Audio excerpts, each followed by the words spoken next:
El siguiente programa es financiado por la Autoridad Nacional de Televisión, con recursos del Fondo para el Desarrollo de la Televisión.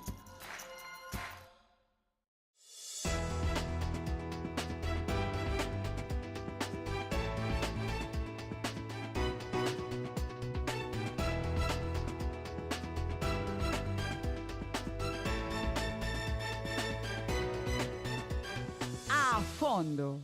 Dirigen y conducen Leo Quintero y Jair Lenis. Buenas noches, estamos en A Fondo tocando el tema de lo que está pasando con los jóvenes en riesgo en la ciudad de Cali. Ayer hablábamos acerca de lo que pasa con las mujeres y la violencia que generan algunas de ellas metidas en este conflicto tan problemático como es la inseguridad.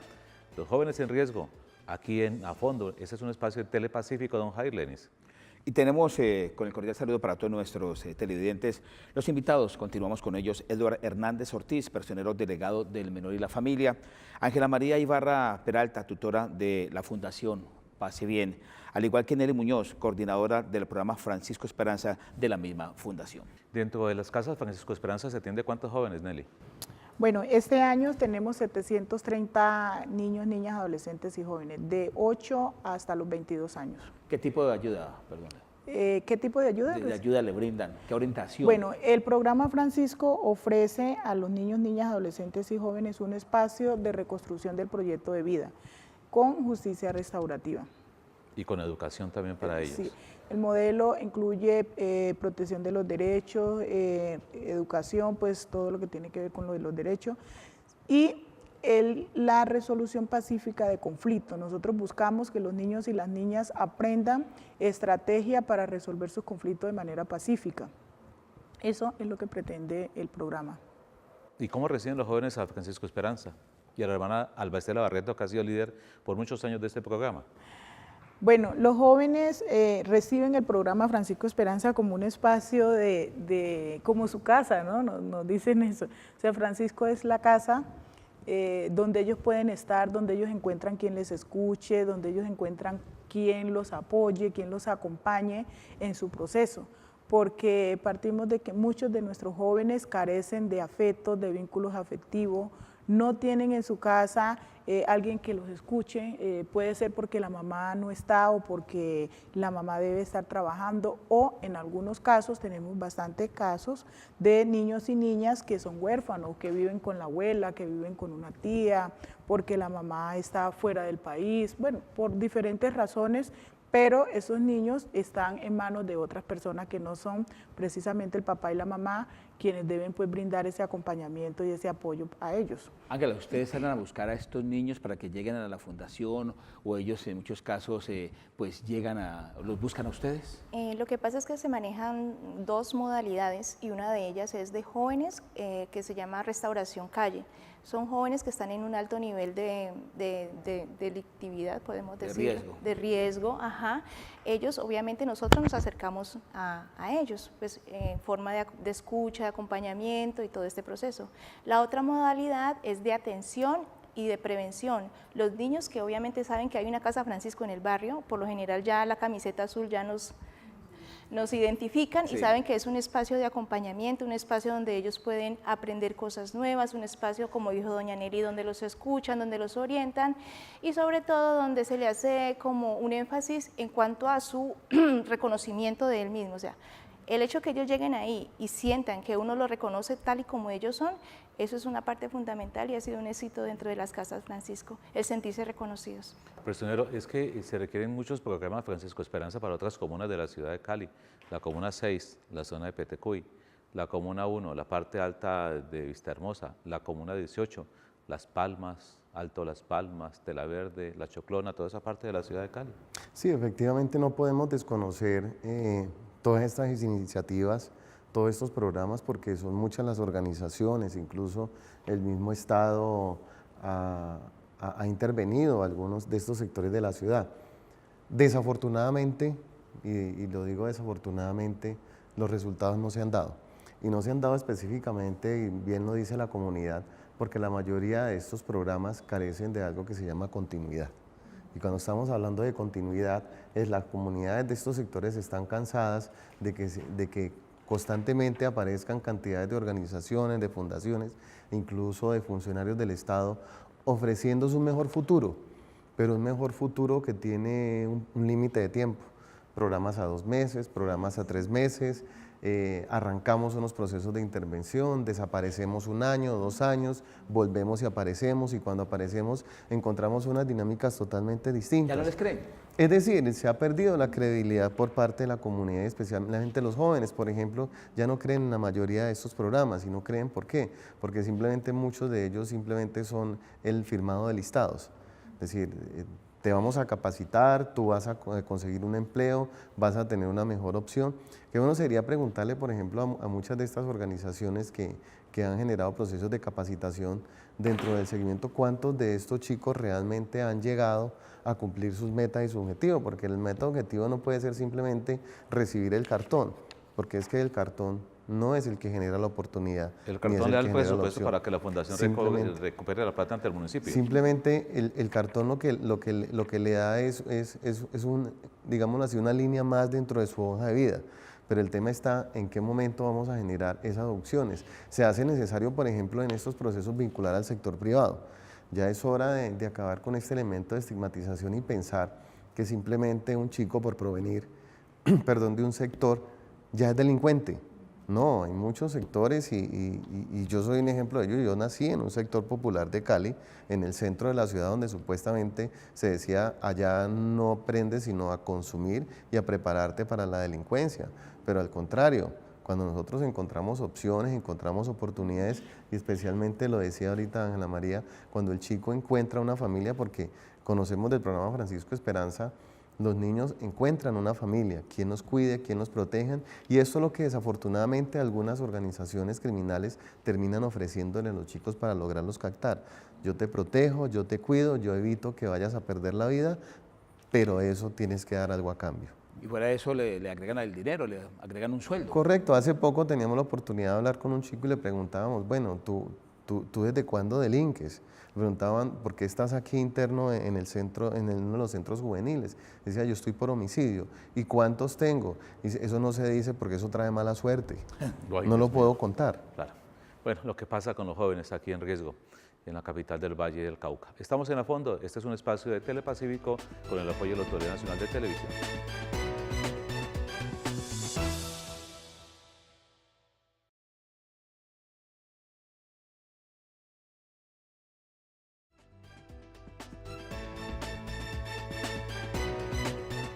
En Telepacífico hablamos de los jóvenes y hablamos a fondo de ellos. Aquí, este es un espacio que tiene el apoyo de la Autoridad Nacional de Televisión y vamos a contar lo que pasa con los jóvenes cuando pasan de la pandilla y pasan al centro de recuperación de vida, que son los centros de rehabilitación. ¿Qué pasa con esas pandillas que están desapareciendo y luego aparecen en los centros de rehabilitación, personero?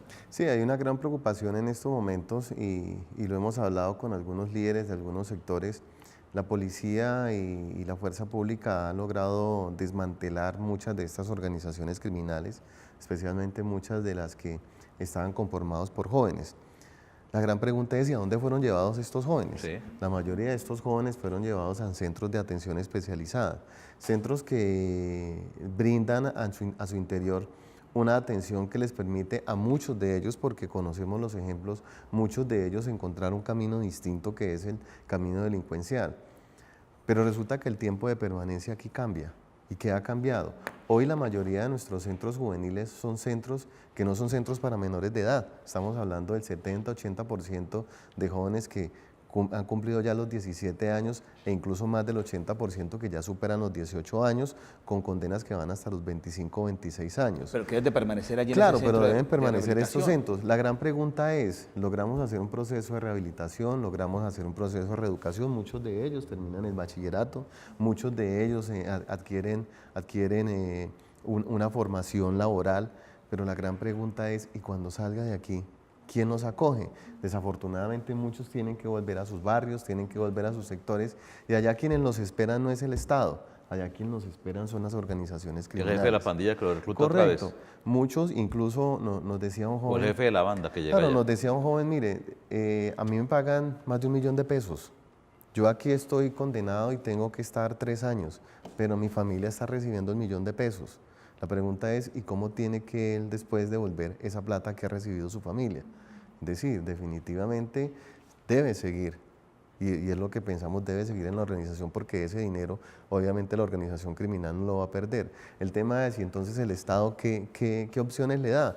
Nos decía, pues créame, yo no nací para ser delincuente, pero en mi casa alguien tiene que llevar la plata para la comida y alguien tiene que sacrificarse desafortunadamente del tema delincuencial. Entonces es allí cuando hacemos la pregunta, ¿dónde y cuáles realmente deben ser los procesos de intervención?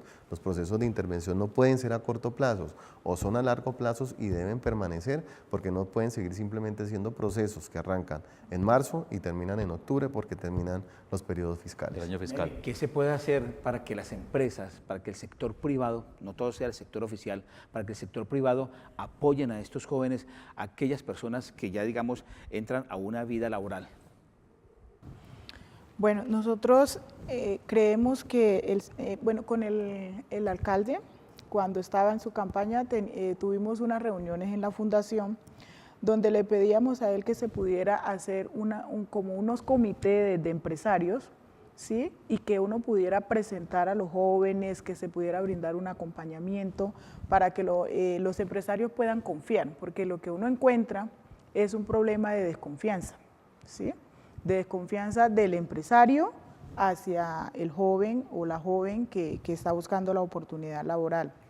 Y él nos decía, sí, eso es interesante, pero pues hasta ahora no vemos que eso esté funcionando. ¿No ha funcionado? No, pero yo realmente considero que es importante que se pudiera hacer algo así. O sea, Cali, teniendo en cuenta en el marco del posconflicto, debería prepararse para eso. O sea, porque lo que dice el personero es muy cierto. O sea, los jóvenes se pueden desvincular del conflicto, ¿sí?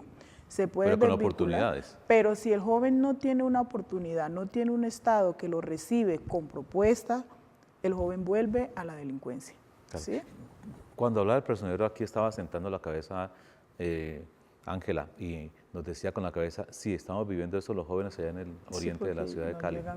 ¿Qué historias hay allá? No, tantas. Algunos tantas llegan en que vienen de allá de los centros. Sí, en ese momentico hay por lo menos uno de los jóvenes que está participando de una actividad que tenemos que se llama mediadores, que son pues jóvenes que hacen un proceso de restauración de relaciones. O sea, empiezan por ellos mismos, con su familia, con las personas que los rodean, participan en actividades que de pronto de alguna manera cooperaciones internacionales nos apoyan, empiezan a participar de este tipo de actividades donde ellos se sienten reconocidos, ¿no es cierto? Pero entonces yo tenía una pregunta para el personero sobre la participación de los jóvenes en la plataforma de las políticas de juventud. O sea, hay unas políticas públicas de juventud, las hay, si no las hay, ¿cuáles son? Porque los muchachos, de pronto nosotros estamos formando muchachos para que sean líderes, para que salgan, para que participen, pero entonces el sueño, yo creo que la hermana Albastela, uno de los sueños sería un grupo de jóvenes que participe en este tipo de acciones y de actividades. Es que ni siquiera en Cali el Consejo Municipal de la Juventud no se eligió. Correcto, allá vamos y ese es uno de los grandes pedidos que muchas organizaciones juveniles nos han hecho.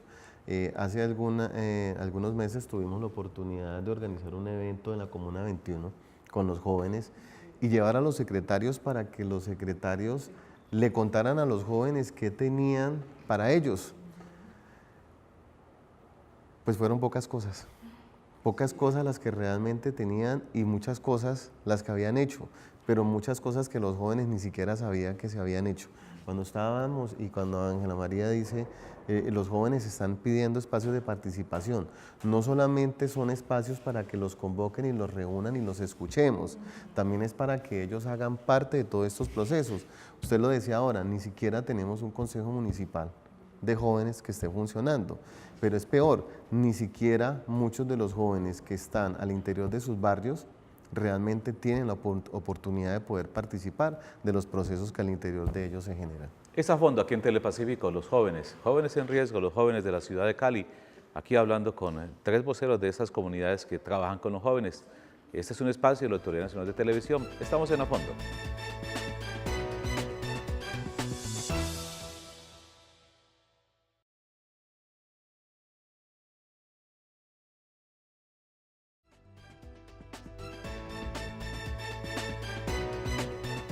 Los jóvenes en la ciudad de Cali, muchos de ellos en alto riesgo, y muchos jóvenes utilizan las redes sociales. Doña Romy Vitar. No olvide que puede seguirnos a través de nuestras redes sociales. Nos encuentra en Twitter como A Fondo Cali y en Facebook como Programa A Fondo. Esperamos sus comentarios e inquietudes.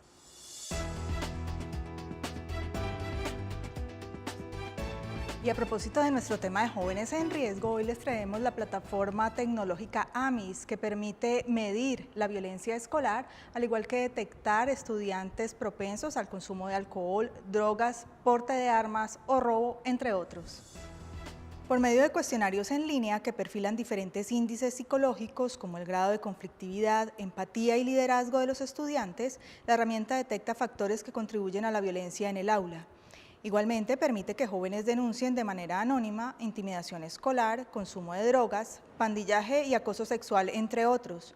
La información recogida a través de amis.com.co se entrega a rectores y orientadores para que actúen de manera asertiva en los casos que estén alterando y puedan alterar la convivencia en la institución educativa.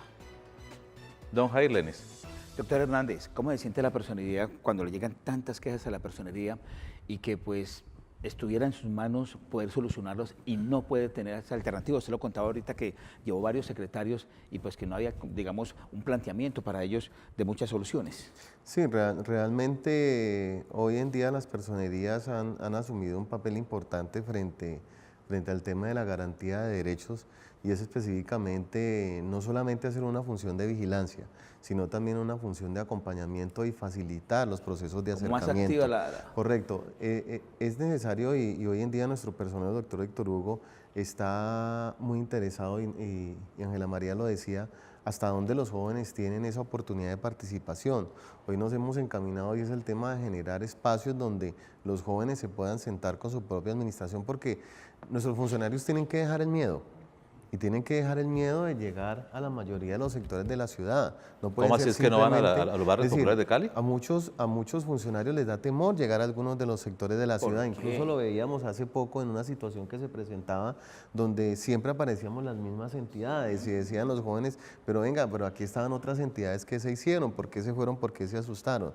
No, realmente no podemos seguirle teniendo realmente a ir a los sectores de la ciudad, y es allí donde hemos empezado a hacer un trabajo fuerte y nos está dando resultado, es el tema de la interinstitucionalidad.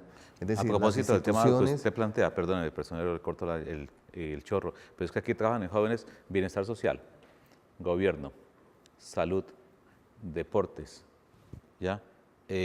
Son como 7 entidades y cada uno coloca su gotica en la arena seca de agüita, pero se seca muy rápido esa cantidad de arena. Y 5 entidades que tienen repartido el presupuesto y ninguno hace un trabajo interinstitucional que funcione adecuadamente con los jóvenes. Claro, hoy vemos con beneplácito un deseo que se presenta por parte de esta administración, y es generar procesos integrales. Porque usted lo decía ahora, no es la Secretaría de Bienestar la que tiene que trabajar por los jóvenes, no es la Secretaría de Bienestar la que tiene que trabajar por los jóvenes, es el Estado el que tiene que trabajar por los jóvenes, y el Estado se debe unir, no solamente para garantizar, sino para proteger y también prevenir, porque es que, ojo, están también esos jóvenes que aún todavía no están inmersos en el conflicto, pero que nos están diciendo, yo no quiero involucrarme en ese tipo de situaciones. Entonces, ¿qué opciones les tenemos? ¿Qué opciones les generamos? Hoy Cali tiene ya una política pública de infancia y adolescencia. En estos momentos está en el proceso de construcción de la política pública de juventud, porque ni siquiera se tiene, y cuando estamos hablando de las políticas públicas, lo que se busca es la integralidad del Estado frente a las problemáticas, y no simplemente llevar una serie de programas y actividades para cumplir con un plan de trabajo o con un plan de acción. Nelly, las fundaciones, digamos, serias como en la que usted está, ¿están reemplazando el papel del Estado? Pues no, la verdad sí asumimos algunas actividades que le corresponden al Estado. Por ejemplo, este año en Cali, en el distrito de Agua Blanca, hubo una situación muy complicada con el tema de educación, ¿sí?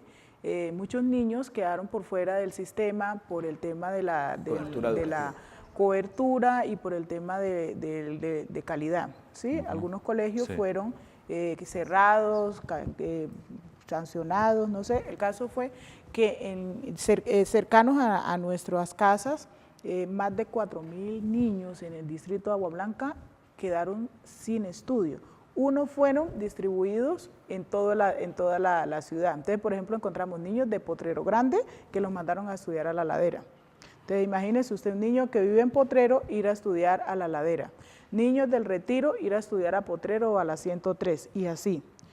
Entonces, la hermana ha generado todo un proceso de llamar a la secretaria de Educación, de reunirnos con todos estos profesores. Tenemos ya un colectivo de profesores que sus colegios fueron cerrados. ¿Y qué encontramos? La secretaria un día nos dijo, no, es que todos tienen cupo. Le decimos, claro, no estamos diciendo que los niños no tienen cupo, porque sí les asignaron cupo, pero no les garantiza a los niños la posibilidad de estudiar. Primero, no se tiene en cuenta las condiciones de los niños. Entonces, por ejemplo, un muchacho del Retiro que va a estudiar a la 103 es víctima de que allá lo coja un muchacho de banda de allá y lo mate. Un muchacho de Potrero que salga a otro barrio, con el solo hecho de decir que vive en Potrero, ya es considerado un objetivo militar y lo pueden asesinar. Entonces, el tema de la barrera invisible. De las barreras invisibles, porque el tema de las barreras o fronteras invisibles es una dinámica que no se está dando solamente en el barrio, ¿sí? Eso pasa en la ciudad de Cali. Un muchacho, sí, eso trasciende el barrio, ¿no? Usted vive en Potrero y si va al Retiro, el joven corre peligro de ser asesinado solamente porque dice que es de Potrero. Entonces, ese tipo de situaciones la administración pues no las tuvo en cuenta y pasó. ¿Qué pasa con la fundación? Nosotros no damos clases, no enseñamos matemática y español, pero nosotros sí garantizamos, por lo menos de los niños que podemos tener, que estén protegidos, ¿sí? Que estén en actividades distintas a estar vulnerables totalmente en la calle, siendo utilizados por personas que lo van a poner a hacer cosas que no deben de hacer. Entonces, en algunos momentos nosotros sí nos sentimos asumiendo unas responsabilidades que le corresponden al Estado. Ángela, usted que es joven y que trabaja con jóvenes y que los escucha todos los días, desde el fondo del corazón de esos jóvenes, ¿qué le plantea usted al Estado? Pues, ¿qué te digo?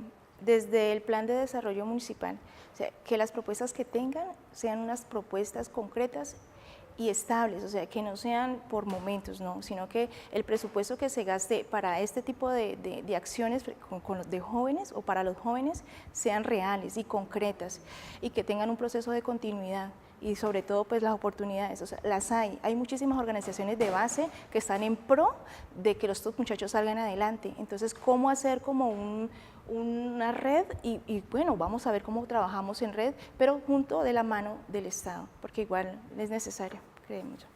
Ángela, muy amable. Gracias. Gracias, muy amable, Nelly, muy gentil. Eduardo, muy gentil. A ustedes, muchas gracias. Muy buena noche para todos, don Jair, que tenga buena noche. Muy buenas noches, Leo, muy buena noche para todos ustedes. Y los invitamos dentro de una semana a hablar a fondo de otros temas de lo que nos tocan, el corazón y la ciudad de Cali, aquí en Telepacífico, en este espacio de la Autoridad Nacional de Televisión. Que tengan buena noche.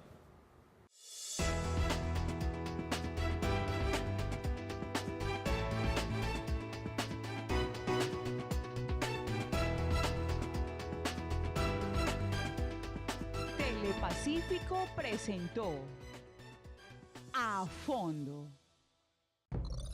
El anterior programa fue financiado por la Autoridad Nacional de Televisión, con recursos del Fondo para el Desarrollo de la Televisión.